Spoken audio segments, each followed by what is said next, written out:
ஒரு விஷயம் கேளுங்க. காலையில் நான் வெளியில் கதவை திறந்துட்டு வெளியில் வந்தேன். அப்போ ஒரு ஒரு அம்மா வந்து செடிக்கு தண்ணி நினச்சிட்டு இருந்தாங்க, செடிக்கு தண்ணி ஊற்றிட்டு இருந்தாங்க. அப்போ ஹஸ்பண்ட்கிட்ட கேட்குறாங்க, நான் 2 நாளாக ஊரில் இல்லையே, நீங்கள் என்ன செடிக்கெல்லாம் தண்ணி ஊற்றலையா அப்படின்னு சொன்னப்போ அந்த ஹஸ்பண்ட் சொல்கிறாரு, ஆமாம்மா மறந்துட்டேன், டைம் கிடைக்கல, அப்படி ஏதோ ஒன்று சொல்கிறாரு. அப்போ அந்த அம்மா கேட்குறாங்க, ஏங்க இந்த ஒரு 4 செடிக்கு மட்டுமாவது நீங்கள் தண்ணி ஊற்றிருக்கலாம்ல அப்படின்னு கேட்டாங்க.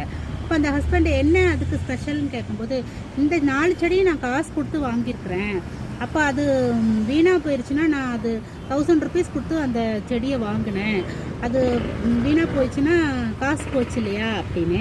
அப்போ பாருங்கள், காசு கொடுத்து வாங்கின செடிக்கு ஒரு வேல்யூ, தனியாக வந்த செடிக்கு ஒரு வேல்யூ. அதுக்கும் தண்ணி தேவைப்படும், இதுக்கும் தண்ணி தேவைப்படும்.